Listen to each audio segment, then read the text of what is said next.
بسم اللہ الرحمن الرحیم۔ السلام علیکم ورحمۃ اللہ وبرکاتہ۔ معزز اسٹوڈنٹس، کل کے سبق میں ہم نے ایکو تک کے ٹول پڑھ لیے تھے اور اس کو ہم نے سمجھ لیا تھا۔ آج کے سبق میں ہم ریورب، یہ آگے ہے ریورب، یہاں پہ جا رہے ہیں، دیکھتے ہیں ریورب کا کیا کام ہے، اس سے ہم کس طرح کا کام لے سکتے ہیں۔ تو میں یہ پچھلی جو ہم نے نعت آخر میں جو ہم سیٹ کی تھی یہ وہی والی ہے، ٹھیک ہے۔ میں ریورب کے پہ کلک کیا، اب اپلائی کر کے دیکھتا ہوں، آپ کو اندازہ ہو جائے گا کہ ریورب کا کام کیا ہے، ٹھیک ہے۔ یہ دراصل جب ہم کمرے میں کوئی چیز ریکارڈ کرتے ہیں تو اس میں ایک عجیب سی گونج ہوتی ہے، تو ریورب بیسیکلی تقریباً اسی طرح کی چیز آپ کو اپلائی کر کے دے دیتا ہے۔ سنیں ذرا اس کو۔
یہ بہت ہی زبردست قسم کے ایفیکٹ لگ گئے ہیں۔ یہ دیکھیں ریورب میں لگانے سے کتنا نکھار آیا ہے آواز میں، مزید خوبصورتی بہت آ گئی ہے، ٹھیک ہے۔ تو سیٹنگ آپ میری والی دیکھ لیں، جو سیٹنگ میں نے جس جگہ پہ رکھی ہوئی ہے، آپ بھی جب کسی نعت کو ریکارڈ کریں تو اس کی سیٹنگ اس جگہ پہ بھی رکھ سکتے ہیں، تو مناسب قسم کا ریورب لگ جائے گا، ٹھیک ہے۔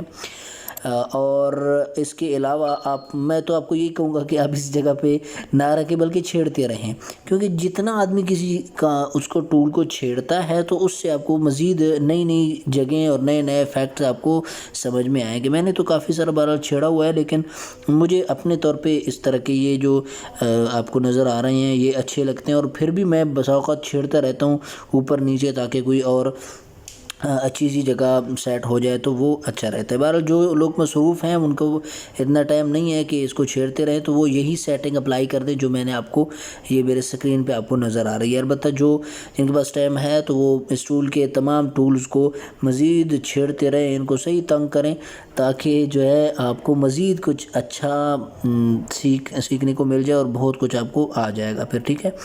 میرے حساب سے یہ ریورب کا یہ جو ہم نے اپلائی کر دیا ہے یہ ٹھیک ہے، اس کو میں اپلائی کر دیتا ہوں۔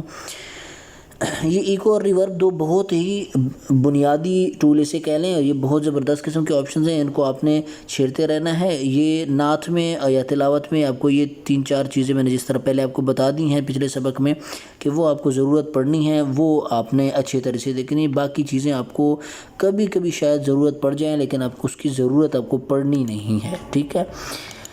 اگلا دیکھ لیتے ہیں ٹول کیا ہے۔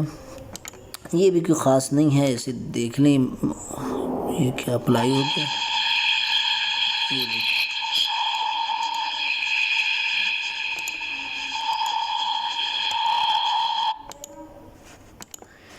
بہرحال یہ ایک دفعہ میں نے اپلائی کیا تھا اس سے پہلے بھی، تو اس نے کوئی خاص مجھے آؤٹ پٹ نہیں دی کہ اس کا کام کیا ہے۔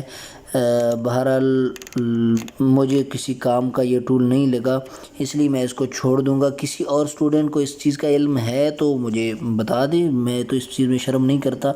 بہرحال مجھے اس ٹول کا کوئی خاص مقصد سمجھ نہیں آیا۔ جب اس کو اپلائی کرتے ہیں تو مختلف قسم کے آپ کی آواز کو مختلف قسم کے آوازوں میں کنورٹ کرتا ہے۔ اس میں 2-3 ٹول آ رہے ہیں، جس طرح آپ دیکھ رہے ہیں کہ یہ ہے نوائز، یا یہ دیکھیں اب اس میں اپلائی کریں تو یہ کچھ کسی اور طرح کی آواز نکالتا ہے، ٹھیک ہے۔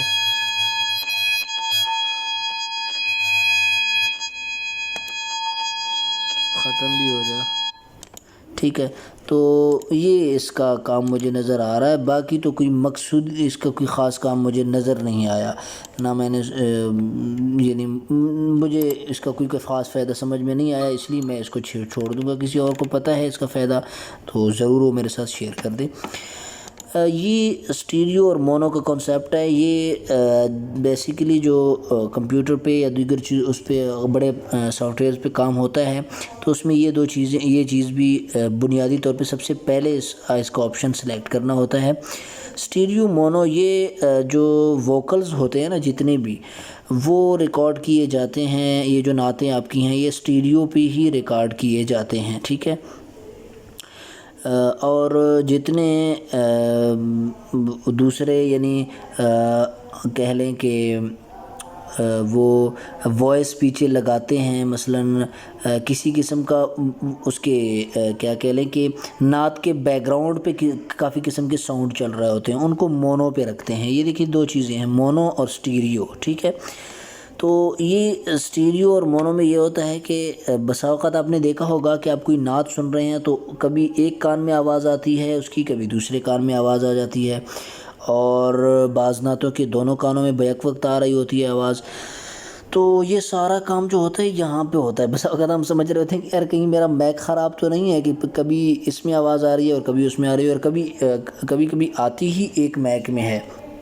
تو یہ یہاں سے سیٹ ہوتا ہے بس اوقات. ٹھیک ہے، اب یہاں پہ آ رہا ہے لیفٹ اینڈ رائٹ. یہاں پہ اگر آپ چینج کرتے ہیں تو دونوں میں آپ کی وائس آتی رہے گی. ٹھیک ہے، کنورٹ لیفٹ ٹو مونو، یہ میرے خیال میں لیفٹ سائڈ پہ آپ کی آواز آئے گی، رائٹ سائڈ پہ. ٹھیک ہے، اسٹیریو ٹو مونو، یہ اسٹیریو پہ ہیں اور یہ مونو پہ آ جائیں گے.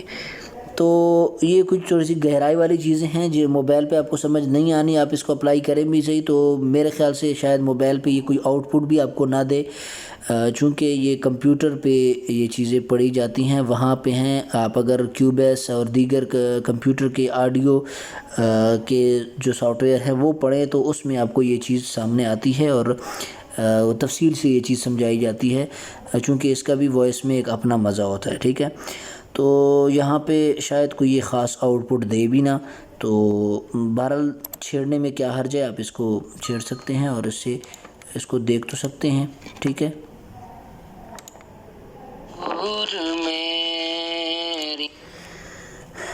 ٹھیک ہو گیا.